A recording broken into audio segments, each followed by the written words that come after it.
It started out as a detective game in which you traveled through time and messed with history in search of your girlfriend.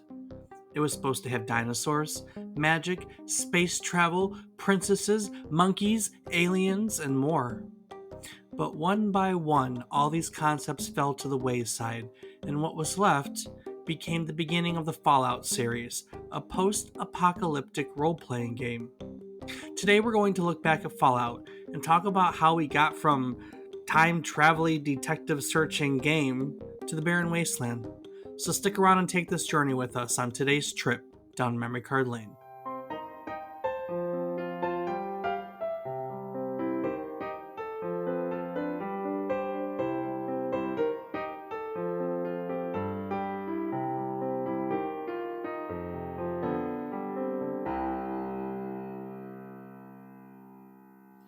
Good morning, good afternoon, and or good evening.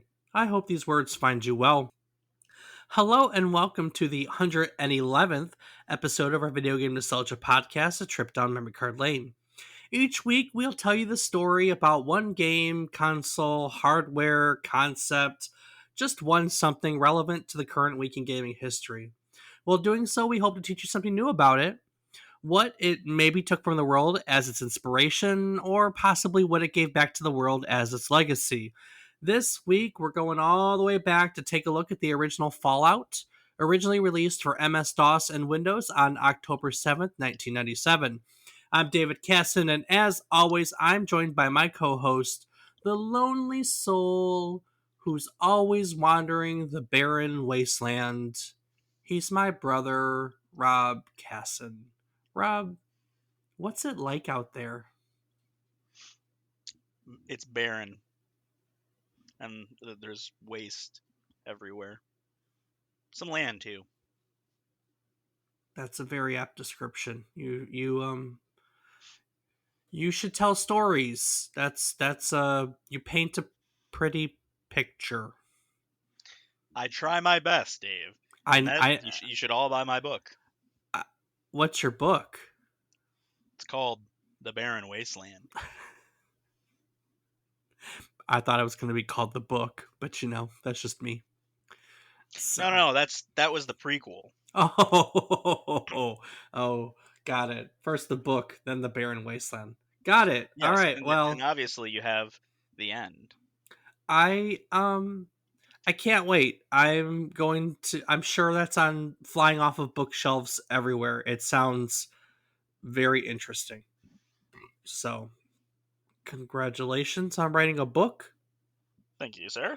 What so when you're not spending your time penning the next best greatest novel in the world, how are you spending it? What have you been playing lately?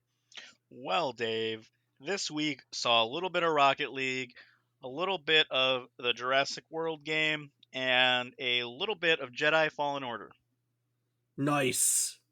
Oh yeah, fun game there. How about yourself? What have you been playing this week? I don't think I had the time to play anything but Rocket League.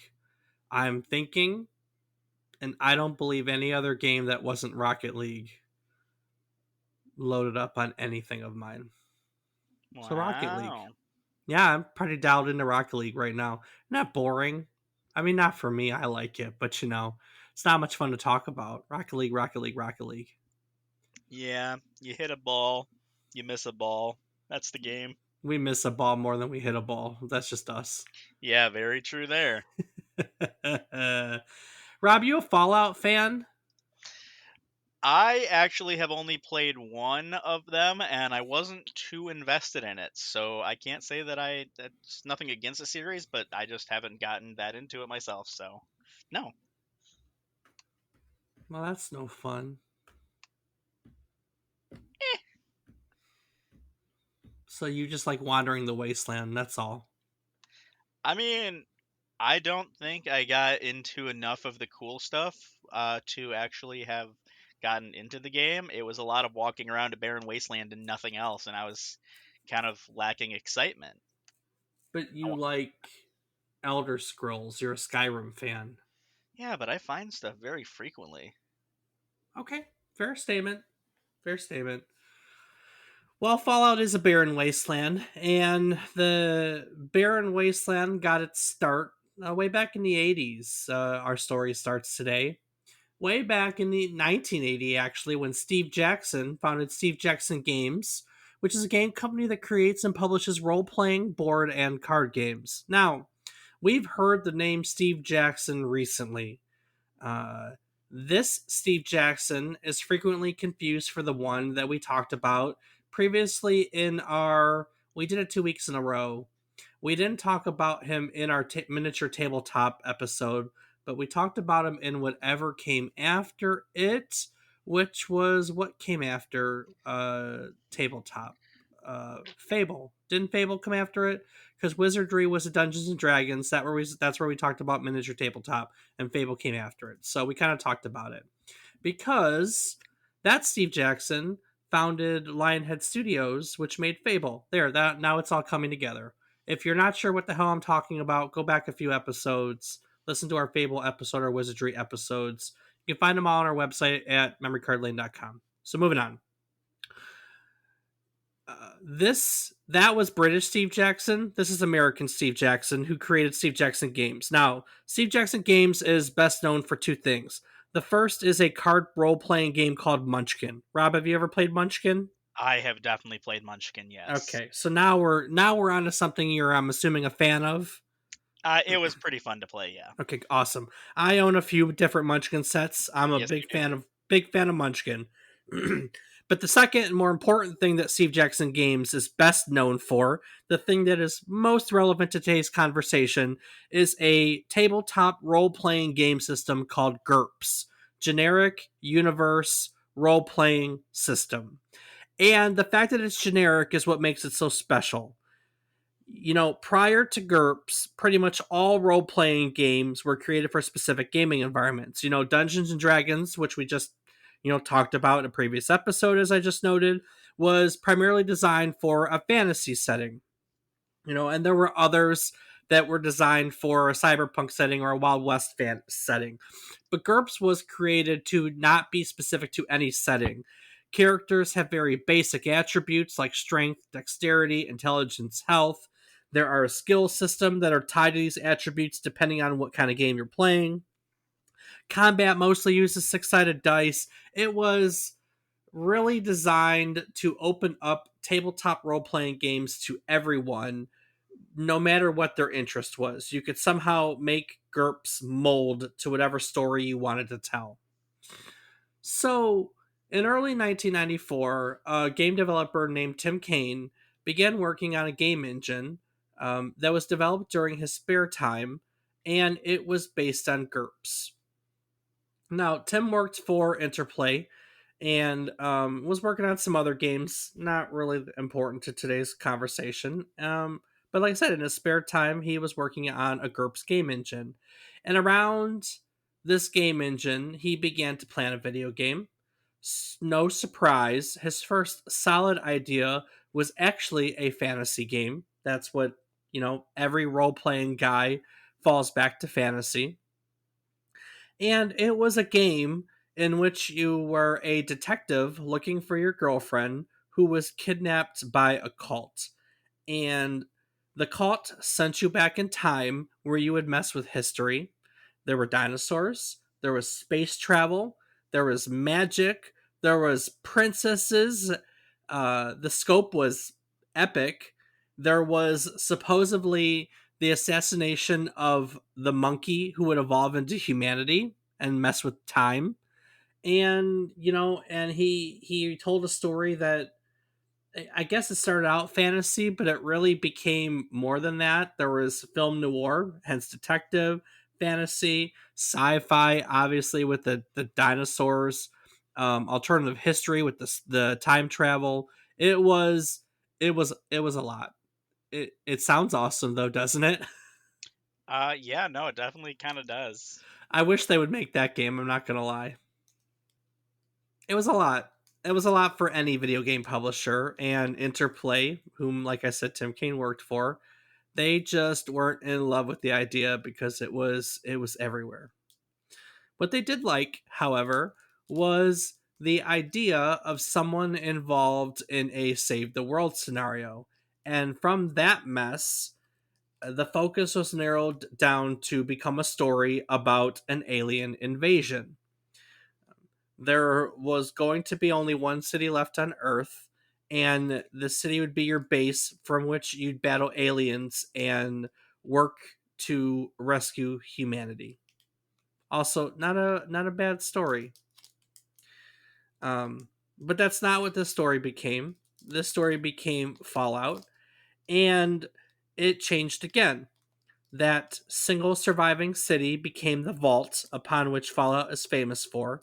And at this point, Tim and the few others he had recruited at the time, they decided that they wanted to do a sequel to a classic interplay game called Wasteland. Rob, have you ever stumbled across Wasteland before? I've not stumbled across that at all, Dave. So I know the third one is B for sure, and I think the first remaster, they're both Game Pass games. I know Wasteland 3 is for sure, so um but Wasteland, for those of you who don't know, was like I said, another interplay game. It was published by Electronic Arts in 1988. It was a science fiction open world role playing game. It was set in a futuristic, post apocalyptic America that was destroyed by, no surprise, nuclear holocaust. And yeah, it's an iconic game for its own reasons. So I'd like to save it for its own episode. I looked it up. We have it on schedule for sometime in January of next year, so it's not going to be too far away. We're going to hit that up in about 3 months. So yeah, so the team wanted to do a Wasteland game, but Electronic Arts held the license to Wasteland as a franchise, and they didn't want to license it back to Interplay to make another game. So the team was forced to ditch the concept of creating a Wasteland sequel. But they were still really dead set on a post apocalyptic setting, but they just couldn't use the post apocalyptic setting from Wasteland, so they had to create their own. Now, Fallout has a very unique art style. It's called retro-futuristic. It's based from. It's really rooted in the atomic age from the 1950s. This 1950s inspiration came from their lead artist Leonard Boyarsky. Boyarsky really loved the art style of all those Cold War posters from the 50s on. You know, the ones that would be like, how to protect yourself from radioactive fallout, and would show like Uncle Sam holding back a mushroom cloud, proper old propaganda. You know what I'm talking about, Rob? Can't say that I do, Dave. No, you just sound a little psycho over there. Yeah, I am a little psycho over there. Um, so we had all these Cold War posters, and these posters inspired the team to create an alternative history for the Fallout universe, one which the Cold War turned into a nuclear war in the 50s, and they worked it around that sense of retrofuturism that was really prevalent in the 50s, and inspired by the posters and so on and so forth. They also took inspiration from other places. It was really influenced by a very iconic 1950s science fiction film called Forbidden Planet. Um, how about Forbidden Planet, Rob? Anything? Nope, negatory. Haven't, You sh- haven't. Nope. you should really be ashamed of yourself, because the main character, not the main character, but there is a very iconic robot called Robbie the Robot in that movie. You should change that. Forbidden Planet is it's a piece of history to the science fiction genre. It was the first science fiction film to depict humans traveling in a faster than light starship that they created. It was the first science fiction film to ever be set entirely on another planet in interstellar space. Planet, of course, that wasn't Earth. Um, like I said, there's a robot, Robbie the Robot. It's one of the first film robots ever depicted that was more than just a tin can on legs. Robbie the Robot has a very distinct personality and is a character in the film, and not just a robot that's a traveling companion. Even outside of science fiction, it's important. It was the first film period to use an entirely electronic musical score, so it's got historical relevance to all of film. But it's yeah, it's important film. It's got a young Leslie Nielsen in it, which is pretty cool. But it's the precursor to pretty much all contemporary science fiction on film. It's an important one. If you ever get a chance, Forbidden Planet is a little film piece of history. Um, it also took inspiration from a 1975 film called A Boy and His Dog.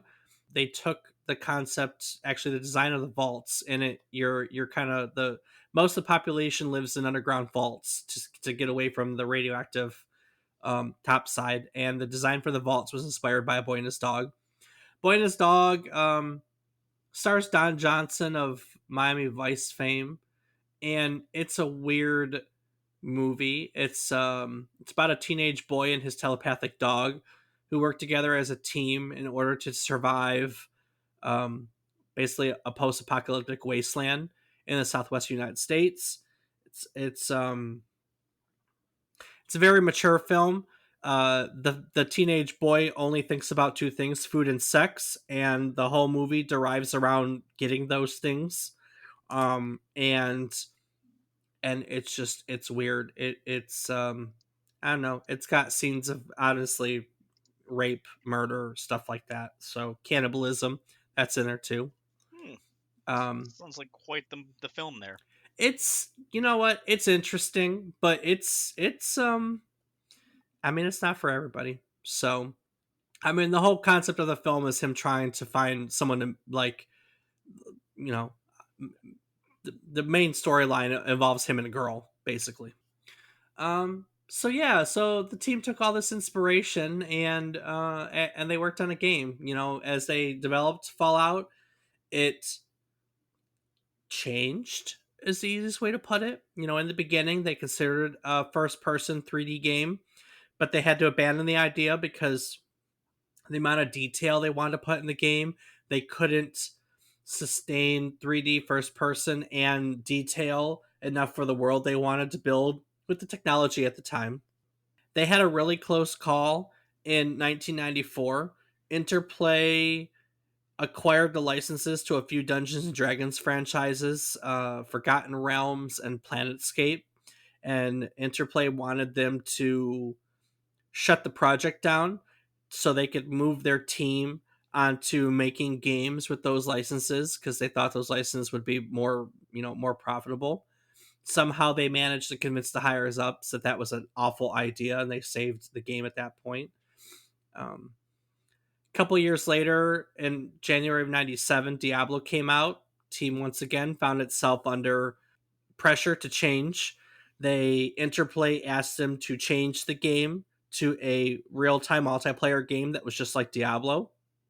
The team resisted, somehow got to continue moving on. And amongst this turmoil, a few months later, in March of '97, the team found itself at odds with Steve Jackson, the creator of GURPS. You know, he was reviewing the game and he found it too gory, too violent, and so he pulled the license. So here, a couple years in development, the team had to basically change up everything. They were basically given 1 week to modify and recode the GURPS system, or else the project was going to be shut down once that license was pulled, which they managed to do. And GURPS was modified into what's called the Special system, and the team still uses Special all these years later. It's a pretty iconic part of the Fallout franchise. Um, yeah. If you've never played Fallout, I want to take a moment. I'd be remiss not to mention how outstanding the writing is. The series catchphrase hits you right in the prologue, which, if you don't know, this has been featured in every single Fallout game. It's war. War never changes. Tim Kaine, continued to work on the narrative this whole time. You know, he started out with the game engine, but as the game turned into this, he took on a lot of it. Um, he hated it when the player character knows more than the player, us as the players. So Fallout's narrative is designed in such a way that the player and the player character learn about what's going on together. I know that sounds like a novel concept, and games do it really well nowadays, but at the time, that was not the case, and it was a very unique way to storytell. It was great. And then on top of storytelling, most of the quests were purposely designed with moral ambiguity, so there's no clear right or wrong solutions to how you can complete most of the quests. But one of the things is depending on how you do it, that the environment in which the game takes place changes, and it changes the ending too. Um, yeah, so they wrote this game, they voiced it. Ron Perlman. What's Ron Perlman famous for? Stuff. Yeah, the big devil guy. I can't think of its name right now. The big devil guy. Yeah, he plays the big red devil guy. Beelzebub? No, no, no, no, no, You're no. talking about Hellraiser, Dave. No, it's not Hellraiser, is it? Yeah, no, totally. Is it really? No. Who are you talking about? Ron Howard? No, Ron He's the director. Perlman. Hellboy. That's what I said. You said Hellraiser. Same difference. Sure it was. Hellboy raised hell. That is correct. Yeah, so Ron Perlman's a narrator, very recognizable voice. It's got lots of voice acting, lots of great writing. It's a very solid story. Very, very solid story. It almost wasn't Fallout, actually. Initially, it was called Vault 13, a GURPS post nuclear role playing game. That's a mouthful. There wasn't a whole lot of people in love with the title. Armageddon was considered at some point, but they found another project somewhere deep in Interplay that was using it. Armageddon never saw the light of day. But in the end, Interplay's president, Brian Fargo, suggested the title Fallout, which here we are. So everyone was obviously on board with it. And Fallout was released to the world on October 10th, 1997, after 3.5 years of development. It took about $3 million to make the game. So Woo. for those of you who don't know, shame, shame. Fallout's a great game. But to fill you in, it's a post apocalyptic role playing game. People live in underground vaults in the wake of a nuclear disaster across the entire world. And you play as the Vault Dweller, an inhabitant of one of these vaults, Vault 13 to be exact, and you're tasked with scouring the wasteland to find a computer chip to fix the vault's water supply. You start the game by creating your character, you customize the stats, and off you go into the wasteland. You meet various people, you do lots of things for them.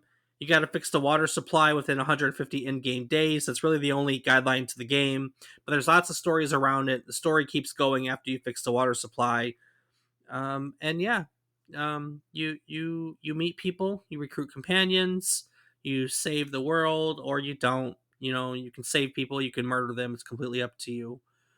But the way they design the ending is, however you played the game, it all comes back to bite you or not at the end, which is kind of cool. I didn't play Fallout when it first came out in '97. I think when Fallout came out, I was so into Diablo it wasn't even funny.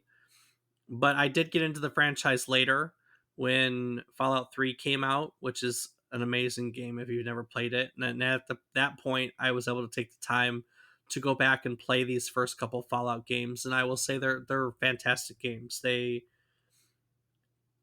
have aged a little bit, and there are ways in which they show their age, but where they don't show their age is where what you can never change is a great story. And this first Fallout and its sequel Fallout 2 before the series went 3D are fantastic stories. So if you're ever looking for a good way to kill some hours and dive into a nice alternative history, Fallout is a Fallout's a fantastic choice. I love them. I really do. I'm a Fallout fan. So I'm a Fallout fan. I ain't gonna lie. I think they're fantastic. And later on, when the series went 3D, I think it only made it better. But that's just me. All right, Rob. That's what I think about Fallout. Since you didn't play it, you don't have an opinion. I mean, not of the original, you know. No. Which one did you play? New Vegas, actually. Oh, that one is fucking solid. And see, I just couldn't get into it. That's what Yeah, everyone says. Everyone says that's like one of the best ones before it 4 came is. out. Yeah. And when I played it, like I said, I must have just been in a shit area because I encountered nothing. I walked to some buildings, nothing happened, and I'm like, oh, this is fun. Yeah, New Vegas is solid. Solid, solid, solid. It was it's definitely one of the better ones. It's also made by a different team than some of the others, and that accounts for why people you either have a really love or hate relationship with New Vegas, depending on how you feel about it compared to the others. Um, Hmm. it's a good one. New Vegas is a good one. I'm one of those who I don't love it as much as I love Fallout 3. I think Fallout 3 was the one for me. I didn't like 4 as much as 3, and I could definitely leave the current. They have an online multiplayer one now called Fallout 76. I don't have any interest in that one. Um, but yeah, they're great. But enough about the later series. Let's go back to Fallout. What did other people think about Fallout in the beginning? Well, Dave, as always, we'll go ahead and kick it off with our critic reviews. And starting with that, we have Computer Games Magazine, who says that for anyone with an interest in complex, combat heavy, lovingly produced RPGs, Fallout is a must buy. In an age where many are predicting the death of traditional RPGs at the hands of multiplayer extravaganzas, Fallout's a glowing example of the genre. One which positively radiates quality. Fallout. It's da bomb. It is the bomb. Yeah, it radiates that quality. Get it? Fallout jokes. Aha, aha, aha. Good one. Ha! And next up for Critic Reviews Day, we have GameSpot, who mentions that the past several years haven't exactly been kind to role playing game fans. Very few role playing games have been released since 1993, and those that have made it to retail shelves have largely been unsuccessful at combining playability and originality with the complexity that role playing game fans love. The release of Blizzard Entertainment's action role playing game hybrid Diablo in early 1997 only increased role playing gamers' anticipation for an equally playable game in a more elaborate, detailed world. After a 4 year drought, the wait is over.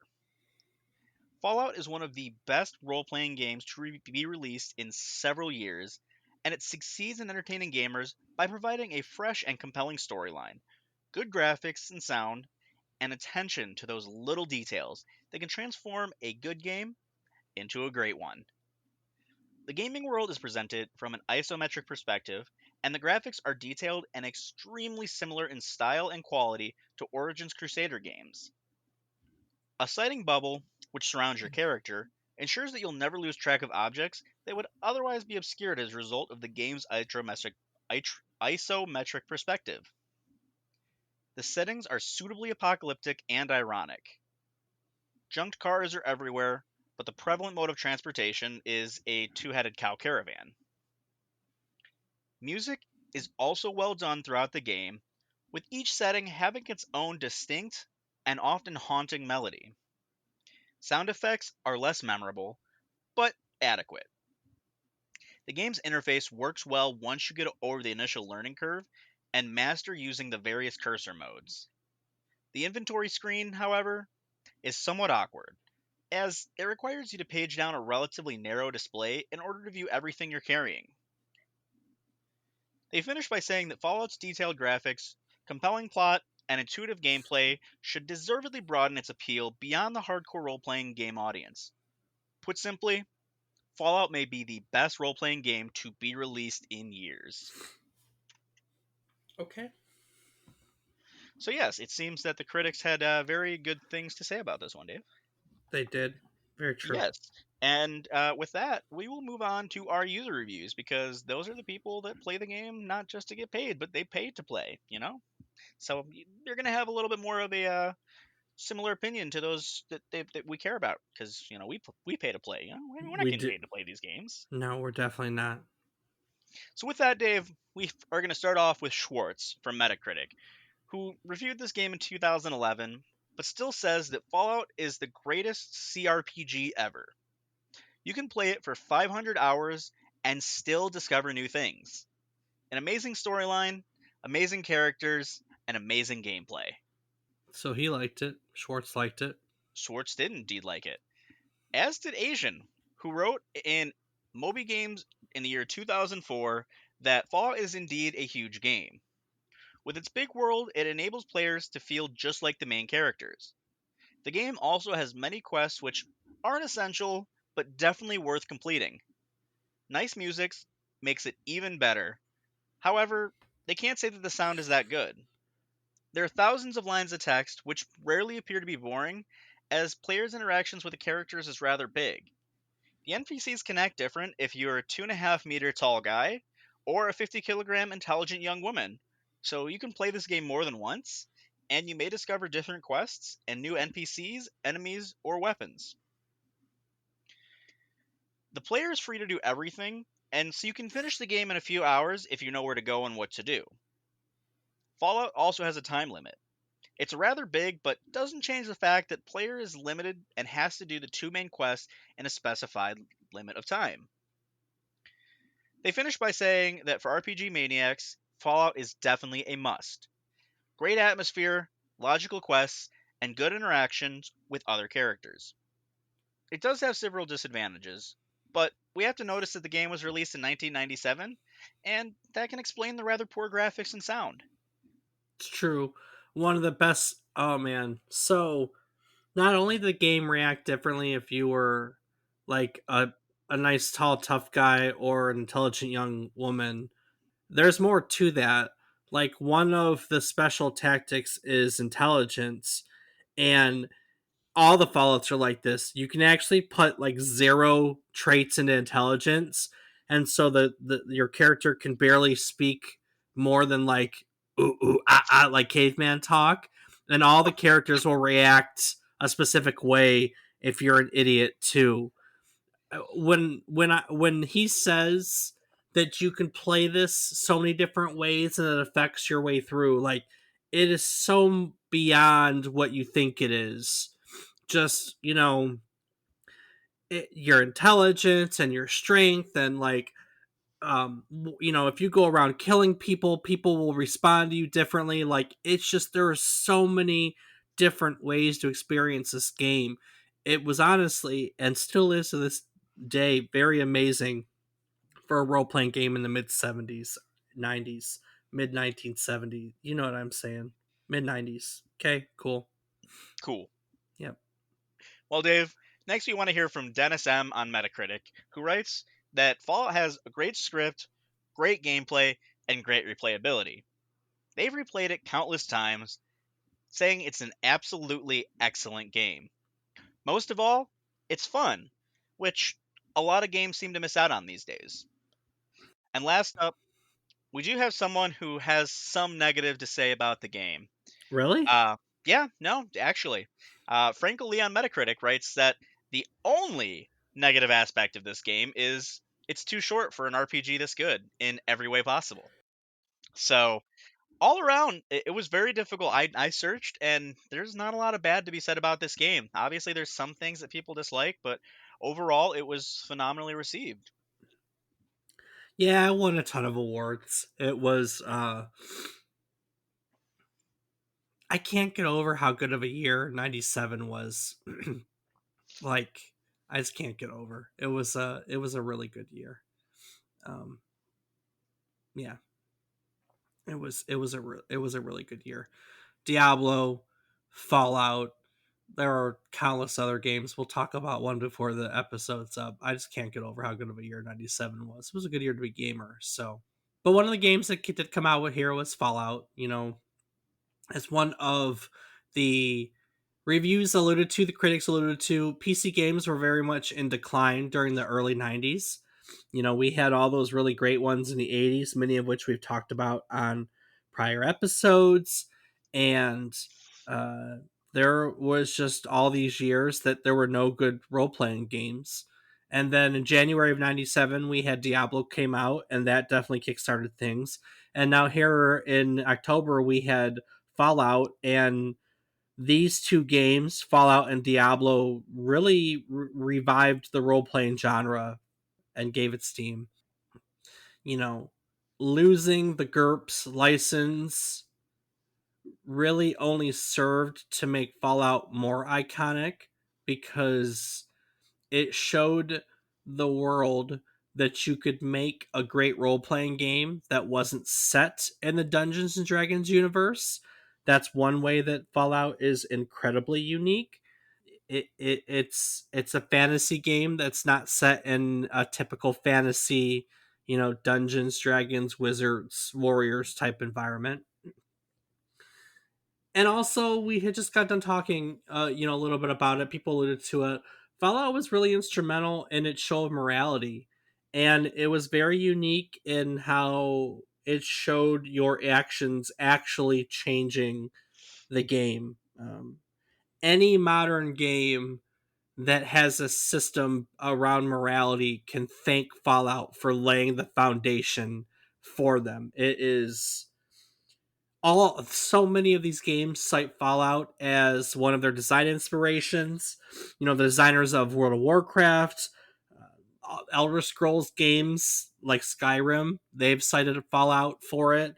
Other games like Deus Ex, Neverwinter Nights, um, the Metro series, which is another series, a first-person shooter set in post-apocalyptic Russia, that cites Fallout as an influence. It's just Fallout's one of those games that just has a very, very, very its legacy just goes on and on and on. And it's still around. Rob, let's be honest. We were just talking about New Vegas. New Vegas was 2010, but there are other games in the series. Fallout 2 was released a year later in 98. It's a different story, but similar gameplay. But all they added a lot of quality of life improvements. Interplay would eventually go bankrupt, unfortunately, and the studio closed down. But the Fallout license was bought by Bethesda, who's the studio famous for Elder Scrolls, like Skyrim, I just said, which we've covered at another previous episode. They brought Fallout as a series. They went back to the first person 3D that they originally wanted to do. That was the first one to do that was Fallout 3, which released in 2008.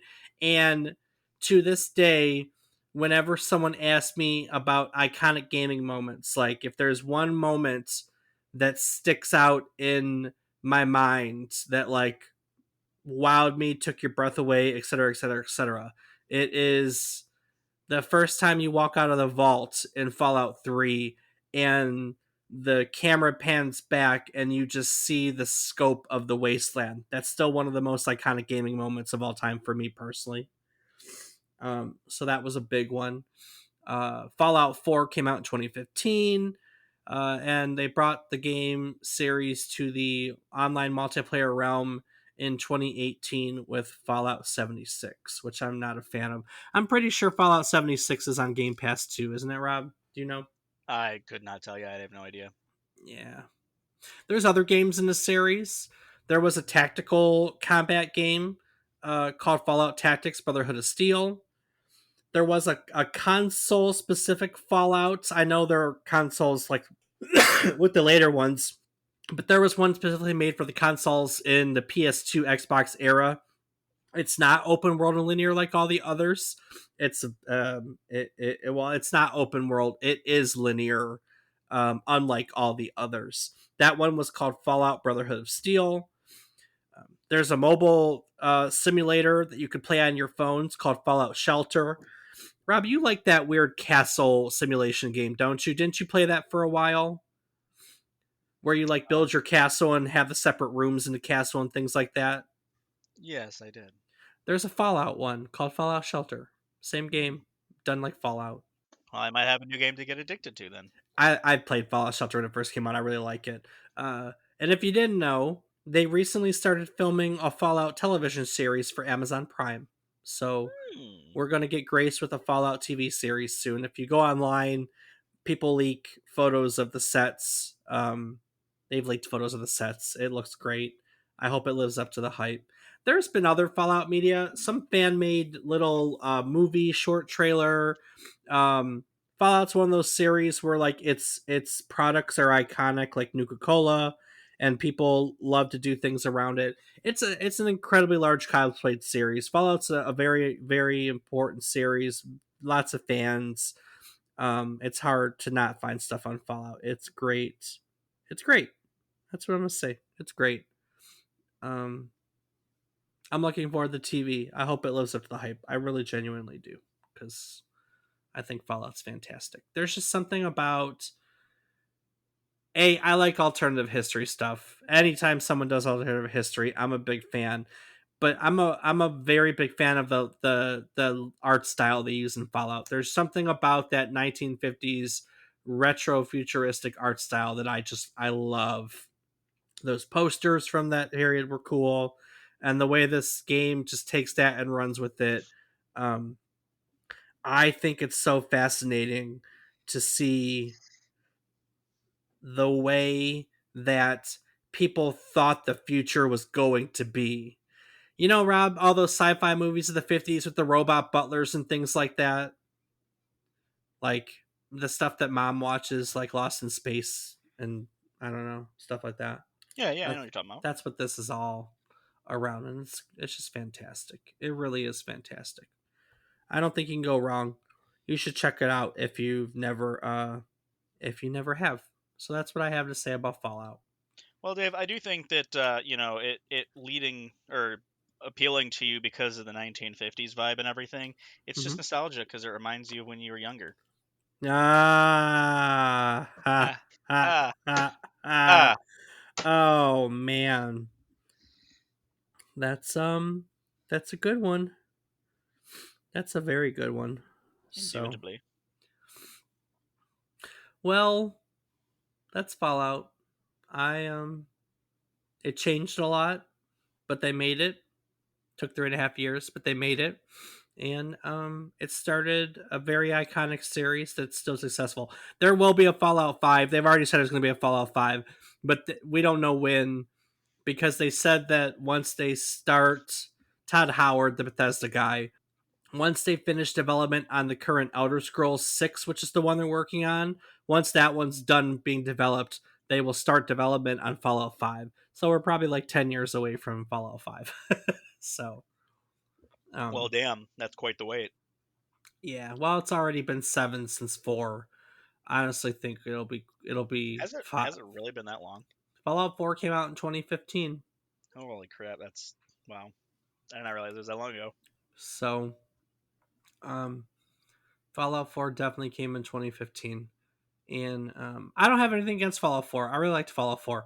I just like Fallout 3 better. That's just my preference. So, anyway, we have a lot of preferences. There are a lot of games, like I said, they're working on Elder Scrolls 6. We've covered an Elder Scrolls game before. We did an episode on Skyrim quite a ways back. If you'd like to check that out, you can do so by going to our website at www.memorycardlane.com. Also on our website, you can find our calendar to look at upcoming episodes. You can find our biographies. You can find a link to our Discord where I know I post Rocket League highlights. You can come and talk to us and play games with us. You can also find, what else can I find? Oh, link to our social media. I'm on various platforms as David is wrong. Rob, what are you into these days? I am on twitch.tv/FATBOIRIPUZ. That is absolutely right. Well, ladies and gents, every week we like to tell you a story that is a story about a game, console, concept, basically a story relevant to the current week in gaming history. I make them up as I go along. While doing so, we hope to teach you something new. In this case, it was something new about a game, what it took from the world as its inspiration, or what it gave back to the world as its legacy. Well, teaching you all about this, we learn things. That's the best part about doing this week in and week out, is that we get to learn all this stuff ourselves, as part of our commitment to you and to teaching you these things. We like to acknowledge that we learn things, and we go around each week roundtable to talk about our biggest takeaways. Rob, what in the heck did you learn today? Well, Dave, considering that I haven't known a lot about this I learned quite a bit. Like, it was influenced by a fiction film, science fiction film in the 1950s.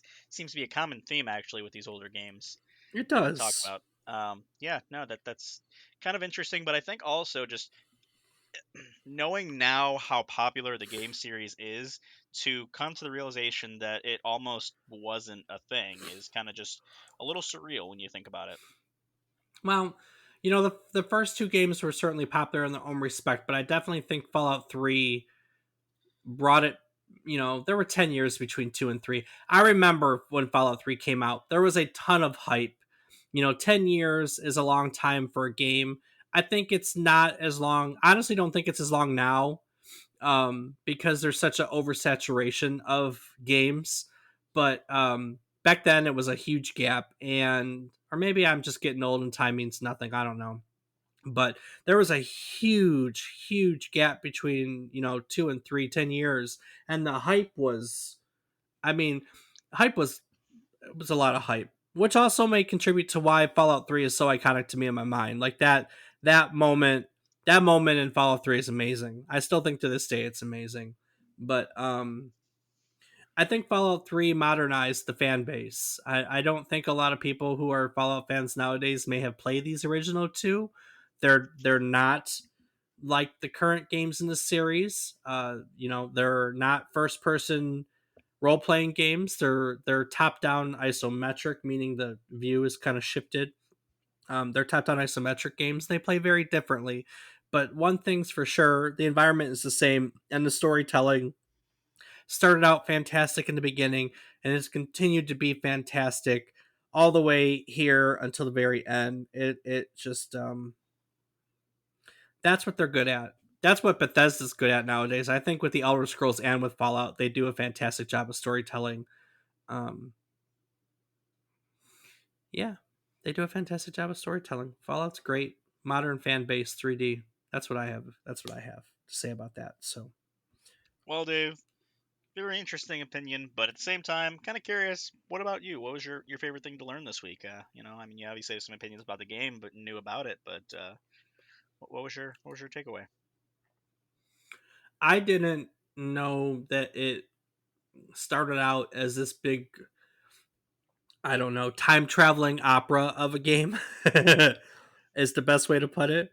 I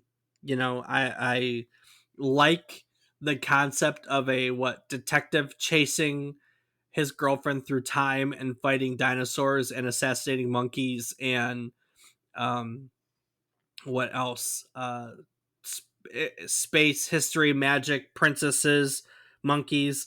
I don't know, that concept just seems so fucking fascinating. So yeah, I didn't know that's where Fallout started, and frankly I wish we could play that game too. But Definitely sounds like our kind of game. I don't I don't regret what this series has become, and yeah, it's fantastic. So I learned all about all the changes. Absolutely. Alrighty. Well, Rob, I think that'll about do it for Fallout for today. Before I take it out of here, is there anything you'd like to add to today's episode? Well, Dave, as always, I do just want to take one quick moment to say thank you so much to all of our listeners. We couldn't be here without you, even though we really could. I mean, we're going to be doing this whether you're listening or not, but it makes it a lot more fun that you are, so thank you. Yeah, I just talk either way. Yeah, that he does. Even if no one is listening, myself included. True statement. I do sometimes. No, I'm just kidding. So awesome. Well, everyone, what he said. Thank you. And let's move on. Okay. So, like I said, 1997 was a fucking awesome year for video games. In January we had